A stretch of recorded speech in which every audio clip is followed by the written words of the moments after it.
Welcome to another OU Insider Behind Enemy Lines, the Tennessee edition. I know you recognize the guy across from me on the screen.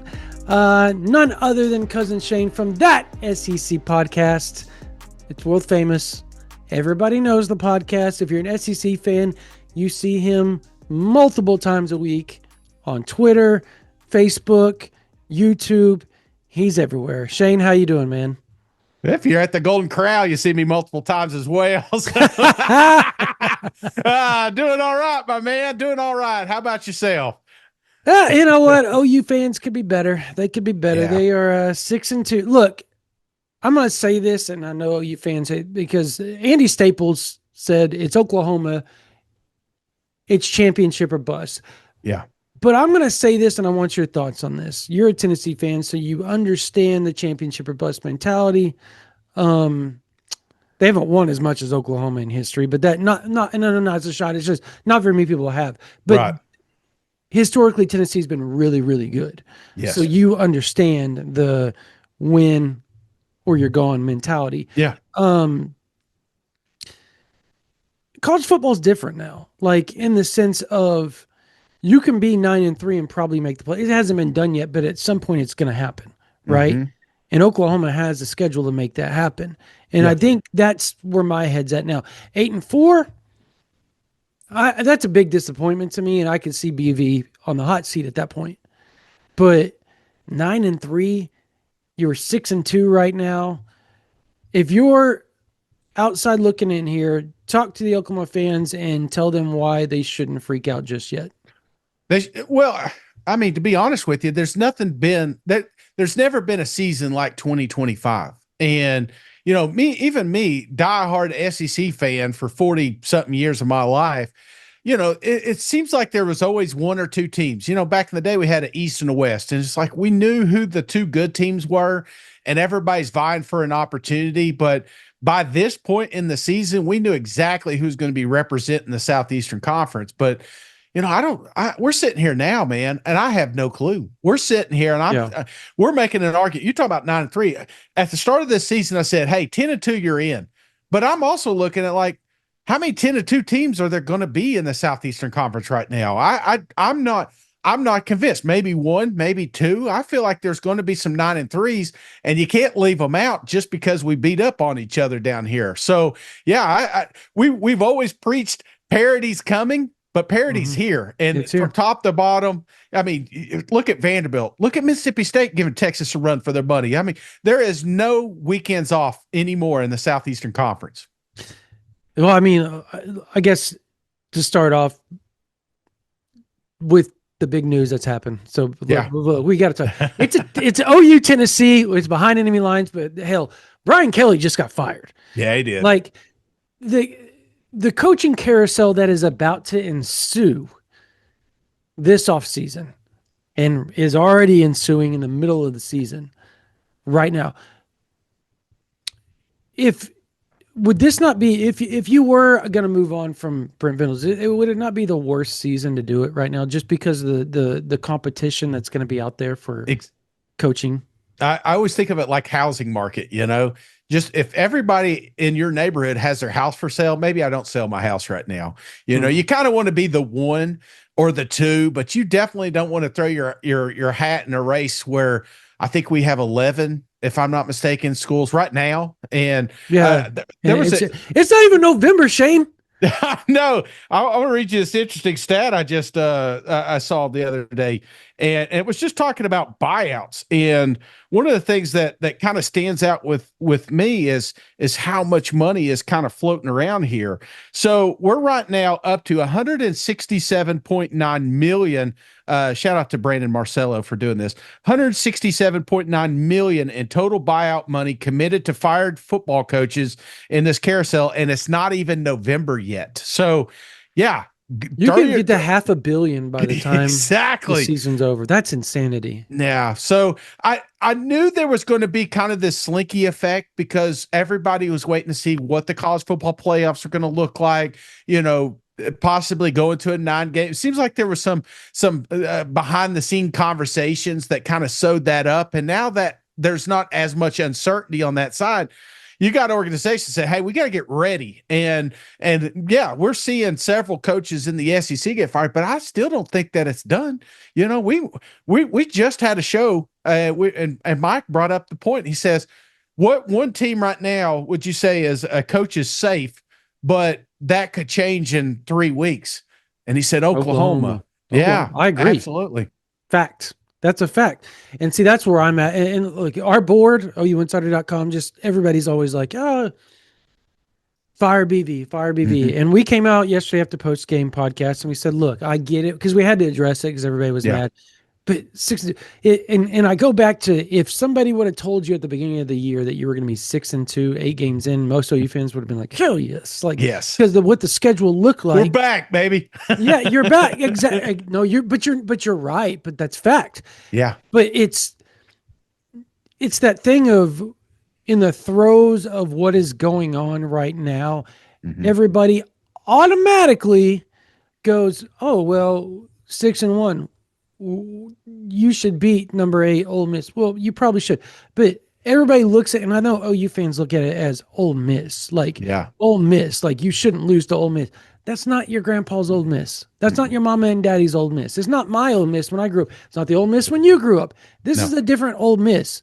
This is the Ole Miss, and it's long sustaining Ole Miss of the, I would just say Eli Manning version of the Ole Miss, where they were good every year. But it's been long sustaining. So Kiffin has that thing rolling. Now, is Kiffin going to be the head coach after this year? I don't know. I don't know. We'll see. But that whole ordeal with the coaches and even Oklahoma, like you can't just say you're 6-2, fire. You're right. Like that's not how it works anymore. Like now I get it. If they go and they lose at Tennessee and then they lose at Alabama, which is very, very possible. Like I am ready at that point to go, now there's some conversations that need to be had, like some hard conversations. Maybe you have to move on from some position coaches. Maybe that's what's told the BV. You have to move on from this, and this, or you're going to be next, or you are next. Yeah. If this doesn't work. So it's. But you kind of want to hold off. We're in that because it's easy to sit here and say, well, yeah, if we lose to Tennessee, if we lose to Bama, but you could easily sit here and say, well, yeah, what if you go on the road to Knoxville, Tennessee, and you whoop up on them Volunteers, a top 14 win? I mean, I don't know if you've watched a lot of Tennessee. I have.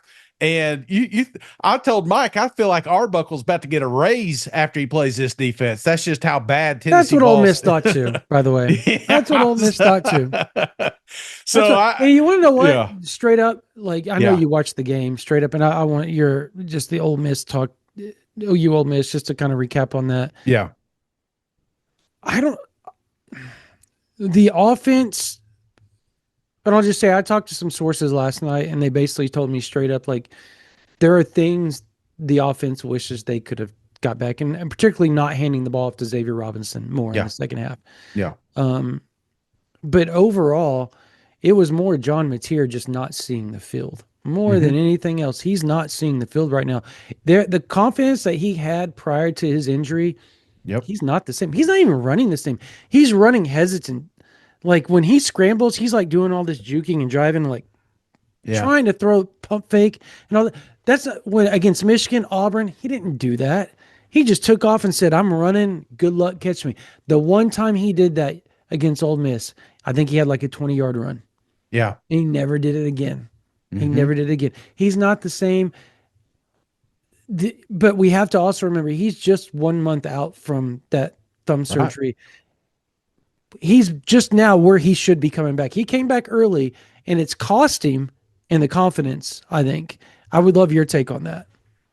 Well, I saw a flash of it, that Satania throw. I felt like, a little orchestrated, kind of telling him that was the kind of the Brett Favre-esque that we thought we had early in the season.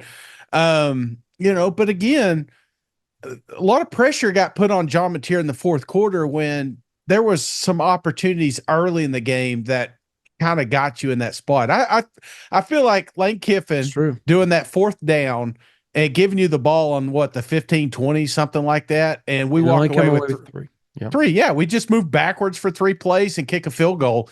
And I feel like those are the kind of the moments that made life easy or tougher for Oklahoma on the backside. The Satania punt return. I mean, the fumble, you said it yourself. It's like it took the wind out of the sails. That stadium, which was electric during that Michigan game, and at times during this one.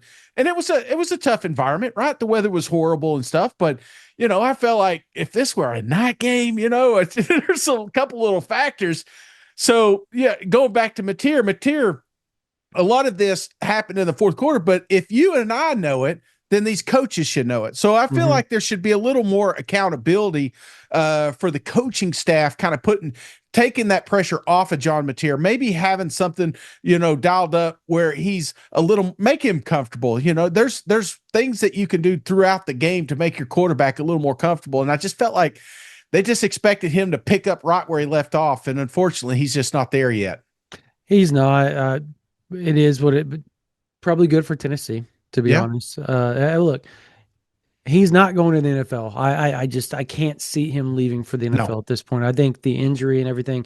I talked to somebody last night and they were just like, yeah, there's a pretty good chance that he returns to Oklahoma next year at this point. And that's kind of the conversations behind the scenes right now is that in the thought process is that, yeah, he's probably returning for his senior season at Oklahoma, which I think is a good thing. But obviously it's kind of a catch-22, right? If he leaves, that means he was unbelievable, and Oklahoma probably made a run to the playoffs. Yeah. And with him returning, there's a good chance that you don't make the playoffs. So there's a give and take there a little bit, but at the same time, they return so much next year that it could be actually a really, really good thing for OU as well. I feel like you need a confidence booster, and I'm not saying this just because you're having me on. I'm just telling you the truth. When I watch Tennessee and Kentucky, and then I'm looking at Cutter Boley having the game of his life. When I'm watching Mississippi State and Tennessee, and I'm watching Shapen play the game of his life, Ty Simpson, there's just a common theme here, and that is Tennessee's defense. They're going in here without their two starting cornerbacks. McCoy, I don't know if he'll be back in time for this one. They had a linebacker out in this game. There was a lot of they're very, very thin, very, very young and vulnerable. And I feel like what Mateer's missing is that confidence. And if you can get that in 2 or 3 possessions, then all of a sudden I feel like you catch that lightning back in the bottle. So I don't feel like you should have any give up, because Tennessee, even though I'm a big Orange homer, I'm worried so much about this football game, just because not just the history that Josh Heupel has with Oklahoma and how personal it was for him last year going there, but just the kind of give up I saw in that secondary, especially in Lexington this week. I feel like Oklahoma could really take advantage of that. Back real quick, back to the Brian Kelly thing, because I think that's just such a big story right now. Like, it's so massive, LSU, but it seems like rinse, wash, repeat. Like every 3 years, you kind of expect LSU to find a new coach. That's just how they've been. But that's also why they are never there's never any long-term success in Baton Rouge, because they push somebody out so quickly for some of the dumbest stuff, honestly. Like, I don't know. Anyway, well, Coach O, you win a natty exactly with one of the best teams. You go through COVID year, which everybody was just trying to figure it out, and then 6-7 games you're firing him in 2021. So you see the track record that LSU has, and I think that may keep a few names off that list for that opening. And that's where I was going. Where I was going. What do you, if you're LSU, where do you go, and who would take that job right now? Like, it's a great job, but it comes with kind of that vice of, we're going to give you 3 years, and if you don't do what we say, bye. Well, money's an option now. Like, not an option, because you're paying $54 million for a buyout. So you think that would eliminate some names. But if you could get the money, I think you have to go for Lane Kiffin, because I always joke, Lane Kiffin, he's probably got 2 or 3 jobs that he would leave Ole Miss for. Alabama, which will never happen. Texas, maybe if Sark does go to the NFL or gets fired over there. And then LSU. LSU's open now. But, you kind of hit the nail on the head when you're talking about the history of here you got Ole Miss that you guys got to see it, went to Norman, beat you guys up pretty good there, and walked away with the chance to make the college football playoffs. Lane Kiffin could he could lose every SEC game for 2 years and he still have a job. That's just, you can't do that in LSU. So he's showing that he may be able to take this to the next level with the college football playoff run. And I feel like if they could do that this season, why would he leave Oxford? Hell, they may rename the stadium after him when it's all said and done. So he has an opportunity to create a real legacy there. But if it doesn't happen and he stubs his toe along because we call him lane whiffing for a reason, if that happens, then you better believe he's going to blame it on the talent or lack thereof. And he's going to say, hey, I can get it down there in LSU. So if it's me and if I'm Scott, I'm going to go up there and I'm going to pitch my heart out and tell him that this is the place he needs to be, because that's the first place I would go. But to be honest, there's a lot of jobs. I mean, we said, hey, for 2 weeks or about a week, we said Florida was the number one job. Now LSU opens up. So who knows what's going to open up by the end of the season, but I don't know. The longer this goes, the less I think Lane Kiffin's going to leave. So I don't know who they would hire, to be honest with you right now. That's a good point. I don't know. There's some really, it just, and then you got the buzz about USC and Lincoln Riley looking around. Like there's so much going on, and like it's crazy. We forget Penn State still needs a coach. Oh yeah, I forget Penn State's available. Yeah, what? Like I forgot about that already. Yeah, Tech, which I think Beamer probably moves to Tech at this point, right? Like, and then South Carolina job opens up. Yeah, another which is a good job. It's a good job. It's not. Does Drake take Florida? That's another one that's kind of gotten some buzz. So yeah, there's a lot of moving pieces in 2025, and I don't think it's anywhere near settled. Just as uncertain as the SEC is right now, so is the future of these coaches. And Scott, he may be the AD that's out too, because you got to remember, before he hired Brian Kelly down here, he was over at Texas A&M and hired Jimbo Fisher. So between the two of them, I think there's $100 million unaccounted for. Oh yeah, well, maybe still left. I mean, I don't know. I've heard Jimbo's trying to get back in. Maybe. Yeah. You know what? Mike Norvell at Florida State, if that thing comes open, does Jimbo go back to Florida State? Is that something that Florida? I mean, there's been a rumor with that too. This is just chaotic. It's fun to talk about though. Yeah. On that same note, is there any worry that if it doesn't work out with BV at Oklahoma, is there any worry in Knoxville about Heupel in Oklahoma? Well, particularly with Joe C gone now, because that's where the angst kind of was. Well, because his seat's been hot a few times over there, and it's always a rumor that's floated around. But I always wonder about the situation that we're in. And if Tennessee misses the playoffs, let's say, or they miss a couple of games and then they start really ridiculing because they're hard on Heupel now. I mean, the expectations are there. You created the standards of making the playoffs every year. So if that doesn't happen, how does he handle the heat? And if that opportunity comes open, I'm not ruling it out. So, but again, they made Heupel one of the highest paid coaches. I mean, here's another guy that honestly could coach in Knoxville as long as he wants, and he's got free reign to hire whoever he wants as well. So I don't know. It's a touchy subject on this side. We don't want to talk about it because we just lost a baseball coach that we thought would never leave. But crazier things have happened. I forgot about that. No, well, I'll just say this, and you don't know this, but so Josh Heupel's nephew and my son are really good friends. They play on the same 7-on-7 team. He's a good quarterback as well. They actually train with the same quarterback trainer and everything. So, so obviously that's his sister. Yeah. Heupel's sister, son. So, there's a lot. And she is married to David Boren's son, who is a former. So, but there's still a very strong connection there that a lot of people don't realize is there. So it's kind of it's crazy. It's crazy. But, that's always been my questions if he would actually entertain it. I don't know Josh too well. I know him decently enough, but I don't know him well enough to have an opinion one way or other on it. And I wouldn't want to speculate, but I feel like he's in a good spot now. Yeah, and it feels that way. It would take, I would think, honestly, it would take something bad happening on this end.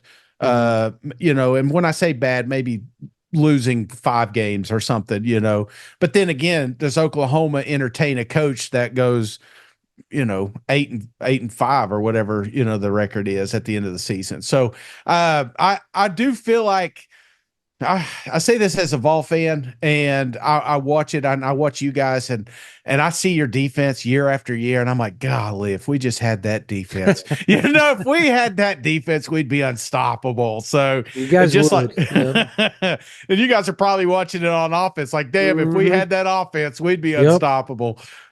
It is. It's kind of a catch, and that's how you fans felt forever. It's like, man, if they just had a defense, they should do. Now they have a Yeah, defense, and they're like, what the hell did the offense go? Like, exactly. We can't so have it. We can't have both, you can can't we? have complimentary football around these parts, so it sucks. But yeah, so Joey Aguilar, talk Mhm. about the greatest trade win of all Yes. time in the portal.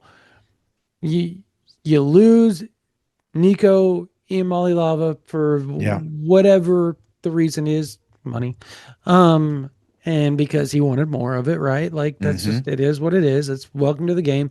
Josh Heupel, the collective put their foot down, said no, you didn't win us enough games. We're not going to do that. You stick with what we agreed upon, and we'll talk about it if you improve your sophomore year. He didn't like that. So he goes into the portal and he ends up at a place that he probably didn't really want to go to, but he's there. On the flip side, if I remember correctly, wasn't Aguilar was he was committed elsewhere, right? To go play transfer. Where was he going? He was going to UCLA, and Oh, that's right. That's right. He went yeah, from to UCLA and yeah, then he was got leaving. in He was leaving App State. App State. That's right. Yeah, Yep. to go there, and then they bring Nico in, of course. So then now he opens up his, and then of course Tennessee scoops him up. And I don't know if he was the first. It was almost like we need a body, And then I Mhm. tell you what, it was the best thing. It was like Moneyball, you know what I'm saying? Not only did we save money, but we got a better quarterback in the process because God, he's he's playing out of good. his dang mind right now.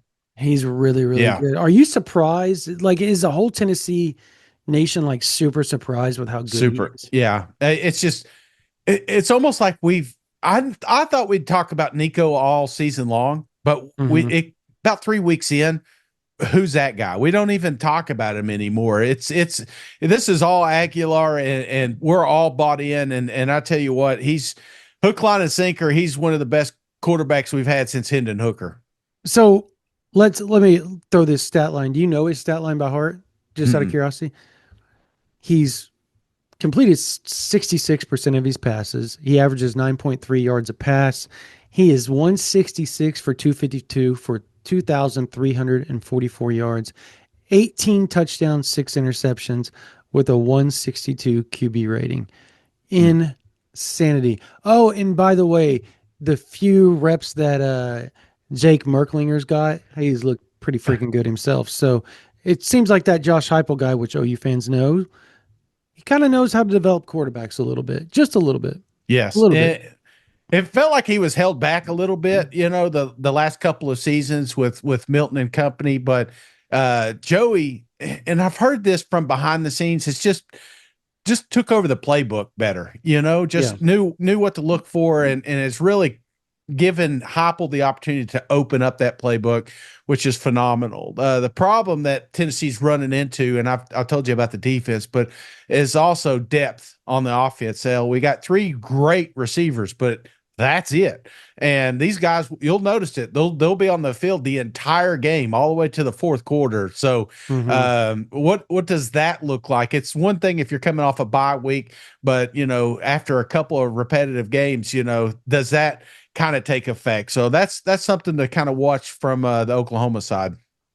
Yeah. So Deshaun Bishop, Star Thomas, Yeah. um, and then Peyton Lewis. But is what happened with Mike Matthews? Is he not producing like everybody thought he would? Or It's just Brazzle excuse me, dazzle. Say like, Mike yeah, Matthews is producing. yeah. Sorry, I was looking at rushing. Excuse me, I was talking about rushing. Sorry, Oh, and yeah. I went down to receiver for some odd reason, like scrolled right down the receiver. But yeah, so you're rushing.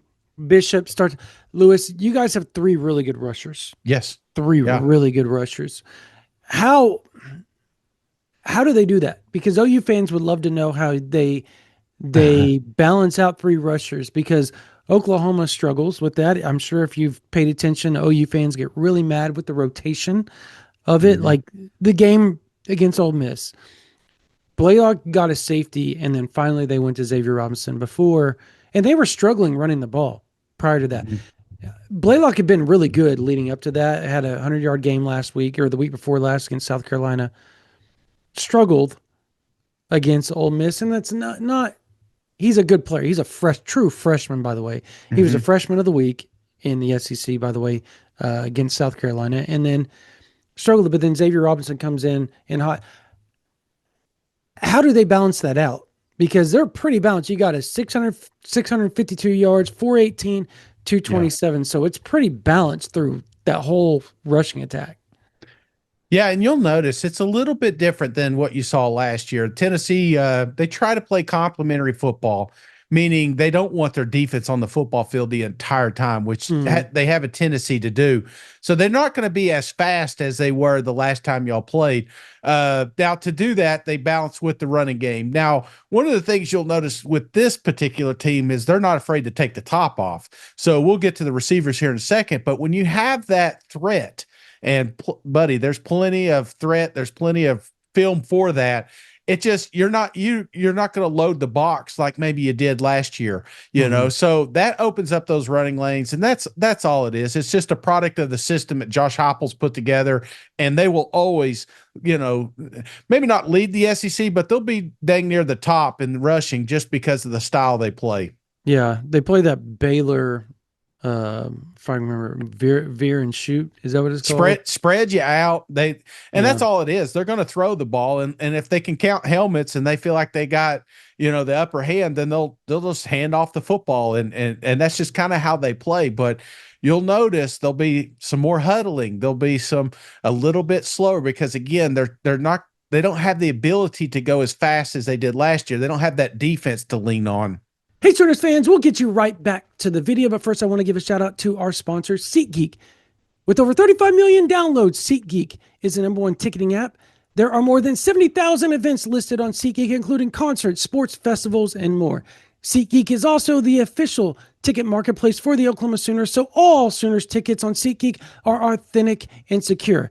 I love using SeatGeek. We already used it with my family to buy Oklahoma Sooners home games. We are going to use it again for Missouri and LSU. We used it for Shane Gillis earlier this season, the concert. We used it for Dave Chappelle. We used it for Oklahoma City's professional team. When they were making that run for the title, we used it. SeatGeek is not just a place to buy tickets, but it's also a place to make sure you're getting a good deal on your purchase. So if you're wondering if you're spending too much or being overpriced, SeatGeek has your back. Each ticket is rated on a scale from 1 to 10, so you know you're getting a good deal. So look for the green dot, which green means good, red dot, red means bad. Plus, every ticket is backed by their buyer guarantee. After we tell you all those cool features, of course, OU Insider has a code for you guys, so you can use the code OU Insider to make sure you get your 10% off your next ticket purchase on SeatGeek. That's 10% off any tickets with the promo OU Insider. Make sure you click the link in the description to download the app so that you have the code automatically added to your account so you can use it later. Thank you, SeatGeek. Mm-hmm. Yeah, so Ole Miss, what Kiffin did was he waited till 15 seconds in. You know, like that's when the comms turn off, right? The Yes, helmet. right.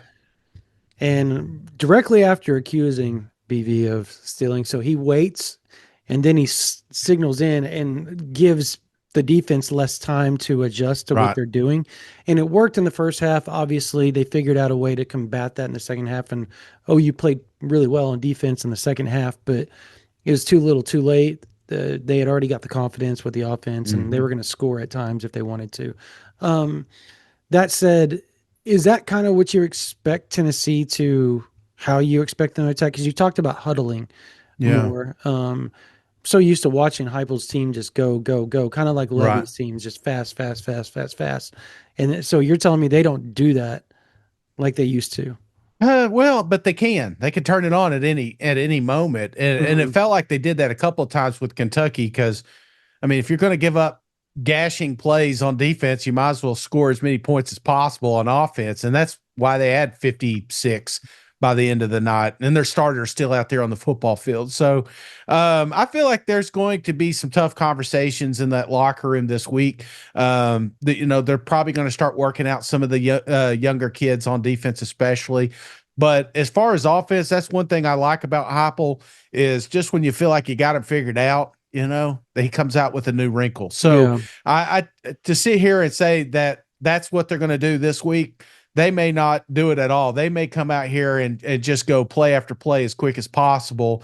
And that's the tough one because when they start playing that way, they're tough to gauge. Even if you've got a few seconds in the mic, it doesn't matter. By the time you get it to them, it's too late. The play's already snapped. Well, how mobile is Aguilar? No, not too mobile. And if I feel like coming off of Ole Miss, you couldn't ask for better. Coming off Trinidad, and now you've got Aguilar. Aguilar is not mobile at all. He's one of those guys that, if given an opportunity, he'll get 6 yards to move the chains type deal, but do not expect him to go sideline to sideline. He is not built for mobility. Gotcha. Yeah, OU fans. BV said that, and he said it pre-game in the earlier in the week about Trinidad Chambliss, about how he runs just enough to piss you off. No, he ran Yeah. enough to piss BV off on Saturday. He was Just piss he him was off. unreal. He was unreal. Yeah, he's crazy.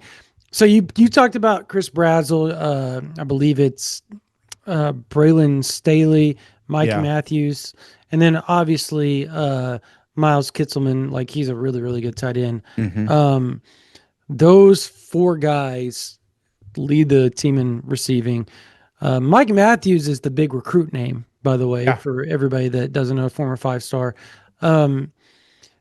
Talk about just those receivers that you said they like to take the top off. I look over and I see 72-yard long, 73, 62.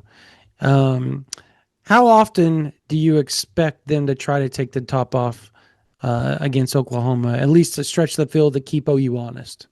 It will happen at least once a quarter, So I would imagine there'll be one or two moments throughout the game where they do that, and they're very successful at. Brazzell is phenomenal. He's hit a new stride. You talked about Matthews, highly touted, but him and Staley, they're just very dependent. Remind me of those old remember the Indianapolis Colts with Reggie Wayne and Yep. Marvin Harrison. It just kind of reminded me of that trio, just very productive, find ways to get things, get yards, tough catches. That's one thing that they were really bad at last year. Was a lot of dumb drops, a lot of inexcusable drops. That. Yep. And they've cleaned that up. And you mentioned the tight end, which is the heart and soul of this football team, believe it or not. He's the captain. He's the leader. He's the one that is kind of the life of that offense. We had another tight end, Ethan Davis. He got a little more involved during this Kentucky big bodied guys. So I would imagine those are kind of the five that you will see. But you're talking about taking the top. That's not their thing. It's not just streaks and let's go, but they will keep you honest. And I feel like that's why they have so much success underneath. What about the offensive line? Obviously, they run the ball well. Yeah. You got a really good quarterback. Has that been a strength this year? I only see like they've given up, I think, 9 or 10 total sacks on the season. Pretty impressive. Yeah. And honestly, Aguilar, a lot of that was him holding on to it too long. So you'll notice that they'll have a lot of quick hot routes, a lot of just get the ball out of your hands kind of quick. But this would be the most talented defensive front that he's faced. So I mean, you think about it, even playing Georgia. Georgia is not the old Georgia that we're used to. They've not seen as much pressure. Bama had a lot of successful plays in the backfield. So yeah, I would imagine that the theme for Tennessee is get the ball out quick, have those hot routes ready, and that's where those tight ends are going to get more involved. But he's a gambler, a lot like your quarterback, and he's not afraid to take a couple of chances, and he has enough confidence in his receivers to win some of those one-on-ones. So you've talked about the defense. The struggles of the defense. I don't know where Tennessee ranks in defense. I'm not even sure it's updated quite yet. But last. Think of slightly better than Arkansas. Okay, now I'm interested. Now I have to go look. Now I have to go look up the college football defensive rankings for 2025. Pulling it up right as we speak. Oklahoma. This hasn't even been updated. It hasn't been updated. So just so you're aware, let me try to find a different one. Um, has it been updated on ESPN? ESPN. You'd have to say ESPN's been updated, correct? Yeah, I would think so. You would think, right? Um, Let me look at defense here. So yeah, it's updated. Tennessee is it's way down there. I don't know how Yeah. to tell you. It's way down there. Um, yeah, it's in the 100s. Yeah. Um, no, and I'm not even lying. Like seriously, they give up 401 yards a game. So Hmm. if you are an OU fan or just Oklahoma in general, how do you attack Tennessee? Keep away. Yeah, you got to keep the defense on the football field. So you don't want to play their game. You don't want to go fast. Tennessee will beat you if you go fast. You play it like I don't know if you watched the Mizzou Vanderbilt game, but it was a game of time of Yep. possession. And if you can own that time of possession, and when I say that, I'm saying, let's say out of 60 minutes, you own 40 of it, then without a doubt, I'm going to tell you that Oklahoma won that football game. And you have the ability to do that. You're looking saying, well, we can't get the running game going. And John Mateer, he's indecisive. He's not running like he used to. That all goes right out the window when you play Tennessee. You're going to get some confidence, and there's going to be some gimmies. And by gimmies, I mean little short passes, little hitch routes, little things that you can get underneath. There's those Mhm. gimmies that will build that confidence. So trust me, you will get yards in this game. But where you mess up is when you start playing Josh Heupel, football.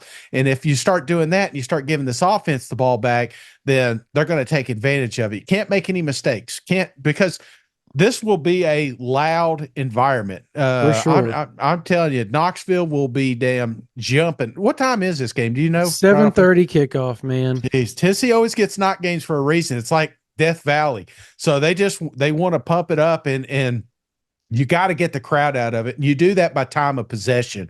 You keep the ball away from them. You just find ways to move the chains, get it in the end zone when you get in the red zones. I feel like Oklahoma can win this thing.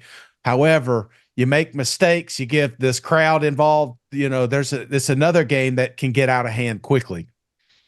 It's crazy. Like, so they have 27 sacks on the season. So the defensive front obviously it does get after the quarterback fairly Yeah. decent. And who's the best defensive lineman for Tennessee? Well, I mean, they got a whole bunch up front, but it's more of a committee in my opinion, So when you see Tennessee, a lot of times they're getting these sacks because they're up, right? And Mhm. now you got a guy that's trying to make something happen, and it's usually coverage sacks that kind of what you see on the defensive front. So they'll blitz the hell out of you, and it's almost like you have to, because you don't trust your secondary, if that makes sense. So that's what you're going to see a little bit more of, is believe it or not, more linebackers, even DBs coming at you. Who's the best overall player on the defense? I would probably say, hmm, Hood. well, maybe. I mean, I'm not You're just saying this, not high on him at all. You're just like, dude. I would have told who's you. I who's the weakest? Who's the best weakest link? I well, they're saying McCoy. Here's the interesting thing: McCoy Hey, may be McCoy's good. back, Yeah, that's true. That's and true. this is a guy that arguably was the best cornerback in the country last year, and tore his ACL. He had surgery. We've been waiting for week after week after week. But after that Kentucky game, there was a lot of speculation that in November was when he was going to come back. So the defense changes tremendously if he's out there. Now, Boo Carter is another guy that had a lot of success with you guys last year, Mm-hmm. but he's not the same. Boo Carter was a guy that I don't know if you remember the controversy at the end of the season. His mom wanting him to go to Colorado, and he wasn't coming to practice and things like that. They finally let him back on the team, but he's a shell of what he was in 2024. So that when I mentioned give up, I saw a lot of it, on his side of the football. So, I would say if McCoy comes back, without a doubt, he'd be the number one guy that you got to watch. Shut down cornerback. For sure. What is the I guess the injury status for Tennessee? I don't know a whole lot about it Yeah, quite just yet, but yeah.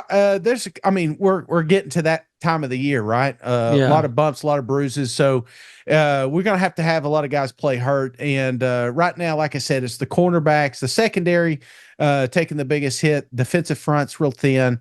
The wide receivers, we've got no help past those top three. That's why they're going to be on the football field the entire time. So, it's almost like Survival Island right now.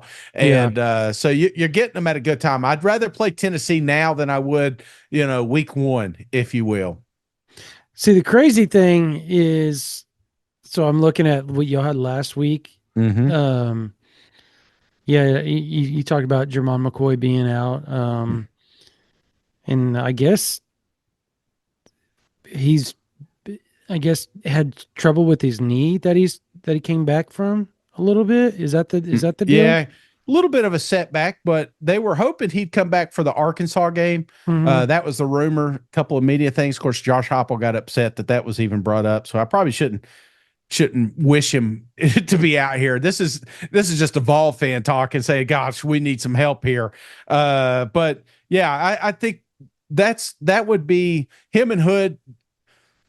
They'd be very, very. I mean, they would change this Yeah. secondary tremendously. So I'm trying to think. There was a terrible with names. Let me get you this I'm one with you here. on that one, man. Names. I usually count on PT to help me with the names because people don't realize Eric, he's a young yeah, whippersnapper that's in his 20s still. Arian Carter is another one. Now, Oh, he's Arian, good.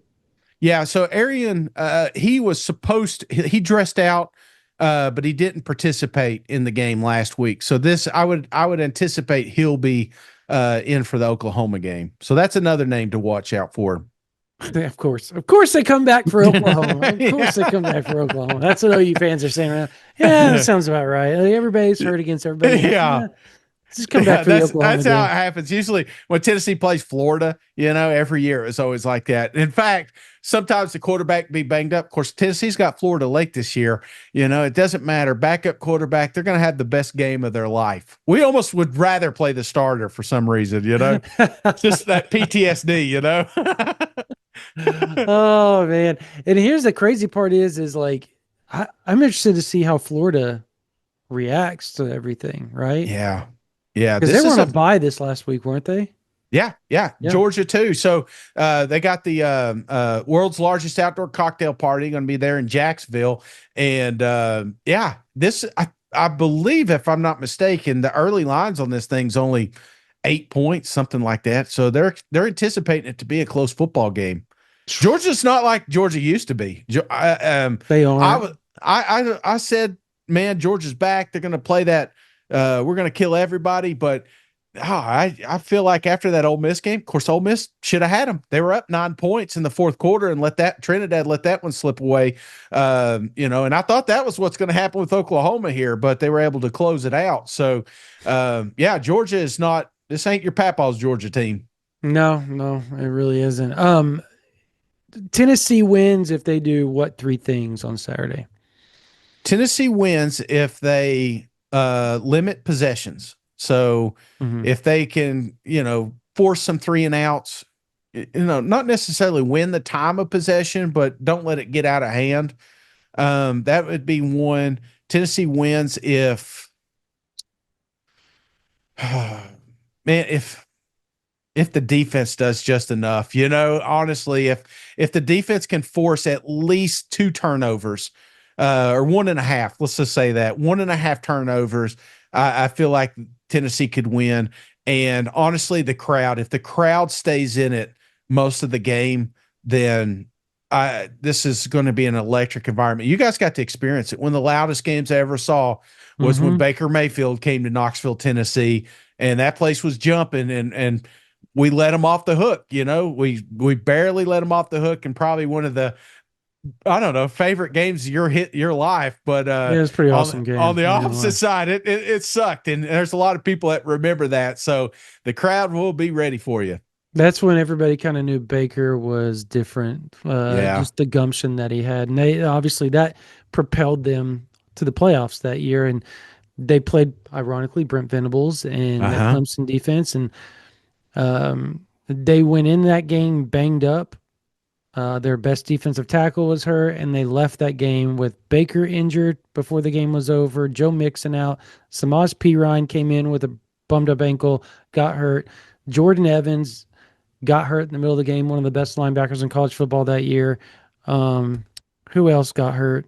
There was like it was like Eric Stryker got hurt. Yeah. Zach Sanchez got everybody got hurt that game. They were playing and they OU was up at halftime, and then Yeah. everybody started getting hurt and just said game. It's You like, know, no, it's it's just how it funny. happens sometimes. When I think of old school Oklahoma, I think of Stryker when we went up there. It seemed like every play he was somewhere. Hmm. He was just all over the place. But I'll never forget that name. And so sick and tired. You guys striped the fields and everything. I remember you guys were striped in the Yep. stands and everything. It was Hmm. a crazy environment. But yeah, this don't forget this is a personal game. Josh Heupel. I talked to. Do you know Stephen Garcia, South Carolina? Oh, Uh, the former quarterback. Quarterback. Yeah. Yeah. So Yeah. I talked to Steven not too long ago, and we're just bullshitting. And I started talking to him about Steve Spurrier. Hmm. And I said, how was he during those Florida games? He goes, you could tell. He goes, there was a little extra. Like if you're late for practice on any other days, he's fine with it. But Florida week, your ass better be right on time. And I feel like that is going to be, you Yeah. know, all through that locker room. They know how personal this is for coach. So you're going to get the best Tennessee. But again, just sit here and say that Tennessee is just going to be, I think you're what, three? Is this a 3 point game, 5 point game, something like that? Is Uh, the spread's not spread. too I haven't even looked at the spread yet, just because I just figured Tennessee was favored. barely. Watch this line move. I'm telling you right now, you guys pair well Three and a against half Tennessee. Tennessee. Yep. Yeah. So we're in for another treat Saturday, man. I hope so. I hope it's a good one. You I gonna hope be it's. there? You gonna be there? We'll be there. Yes, sir. Yeah. Well, maybe Yeah. I'll come see you. I think I'm coming to this one. So Oh, very nice. Very nice. heck Yes, I'll yeah. text you when we get down there. We should be Hell yeah. we get down there Friday, so I'll text you when we get in there. Do you live in Knoxville area? Well, I'm not too far from it. I'm Gotcha. about 45 minutes from the stadium. What town? Because I may Uh, be staying in that town. no, not in this town. No, maybe not. I guess not. No. Yeah, we don't let your kind around here. Oh, No, I got you. Fair enough. no, there's Fair no enough. hotels in my little town. I'm not too far from where where 40 and 81 split. So if you're going up 40, you'll be coming into Knoxville and Sweetwater is where 40. we're at. Oh yeah, we're on the other side. Jeff Other County side. is where I'm at. So Yeah. you're down there by Pigeon Forge and all that? Yes, yeah, in the mountains. That's where everybody from Oklahoma is staying, is in Pigeon Forge. Well, you should absolutely. And if you go, my friends over at Tennessee Legend Distillery, tell them the cousin Shane sent you if you're going to do any moonshine tasting while you're up there. There you So, go. yeah, Michael there. Boganowski's dad will be sure, because that's he's like he was talking about, I believe, that exact thing. There being distilleries and stuff there. Oh So yeah, we do all kinds of moonshine distilleries. Dollywood's up there. I mean, you'll be surprised. It's gorgeous. And if you could come up Friday, enjoy the park a little bit, you'll love it. And then I just hope the weather's good. And then Saturday, yeah, I'll holler at you and we'll meet up, drink some cold beer together. there you go. There you go. I guess before we go, just tell everybody about your pod. Everybody kind of knows about your podcast, but go ahead Yeah. and talk about it. Yeah.